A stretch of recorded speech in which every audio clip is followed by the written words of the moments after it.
hello friend मु संजय आपण मान को स्वागत जनाऊँ ओडिया टेक्निकल एनालिसिस चैनल रे आउ स्टॉक प्लस मार्केट्स मानुची स्टॉक मार्केट एथिरे कोन होची आपण देखंतु विभिन्न प्रकार जेमि मार्केट रहिची सेमति आमे मार्केट रे कोन करछु आमे जिंस किनुचे आमे सपोज गोटे दुकान को गले दुकान जगह जदि गोल्ड रिंग गोटे आमे किनुचे तो आमे कोन करछु आमे पैसा दउचे ता अगेंस्ट आपनकर गोल्ड रिंग ता आपण किन किन आउछते जेतेबेले आपनकर प्राइस जेतेबेले मन करंतु किछि दिन आनकि आपण होल्ड करले बा घरे रखले पैसा तले गोल्ड प्राइस जेतेबेले अधिका होची सेतेबेले पुनी अथन बिकि दोछन बिकि दिकरा अथन पैसा आपण पाई परछन्ते ठीक सेमती आज्ञा ये हूँ स्टॉक मार्केट एथिरे कौन होची आपण एठी बायर आउ सेलर रहउछन्ती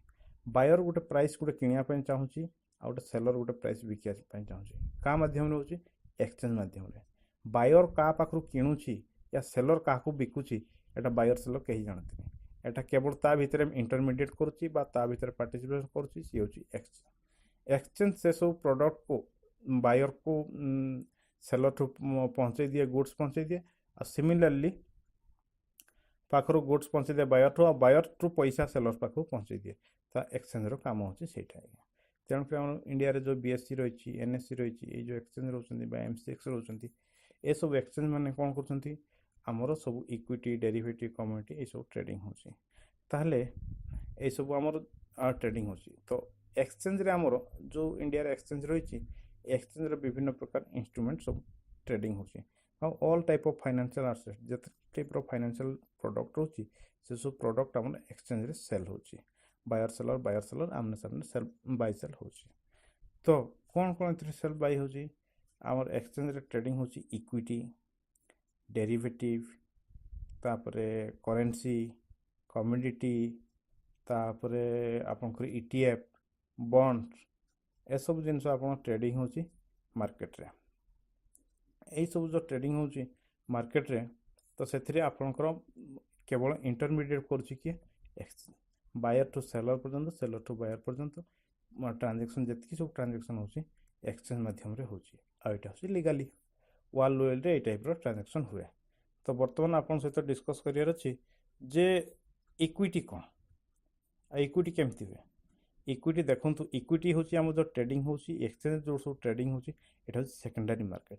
जेते प्राइमरी मार्केट सपोज गोटे कंपनी आज गोटे नुआकरी गोटे कंपनी गोटे खोली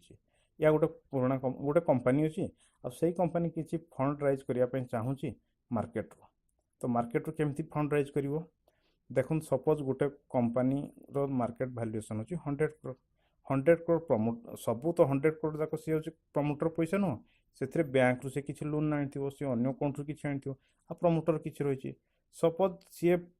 50% जगह को माने 100 करोड़ कंपनी 50% सी जदी सेल करने चाहूँगी कौन सेल कर सी आईपीओ माध्यम सेल कर आईपीओ कौन सी हूँ इनिशियल पब्लिक ऑफर जो 50 करोड़ टंका जो कलेक्ट कर से आपन टाइप रो मो टाइप रो लोक मैंने कौन किए गोटे शेयर गोटे किए 2टा शेयर किए 5टा शेयर किए 10टा शेयर एमती शेयर सब किणाबिका करेंगे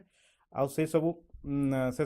सब्सक्राइब करेंगे वन सब्सक्राइब से सारापर से स्टॉक टाक लिस्टिंग हम आप एक्सचेंज रे आपनकर 10-15 दिन पर से लिस्टिंग हम गोटे बेस्ट प्राइस रे सही अनुसार मार्केट अनुसार डिमांड जदि अधिका बढ़ला कंपनी परफॉर्मेंस भल रोचे प्राइस ताले ऊपर को जीव आउ सब ऊपर को तल को जाए यही टाइप रो ट्रेडिंग हुए तो बुझीपारे जे आईपीओ कौन आउ एक्सचेंज रे कौन कौन ट्रेडिंग होची आउ बाकी रहा जो डेरिवेटिव रहा कमोडिटी रहा करेन्सी रहा ये सब को आपको धीरे धीरे नेक्स्ट एपिसोड संपूर्ण रूपे आपन को बुझे दूची आउ ए बुझेला परे आपन को मध्य ये कहूँ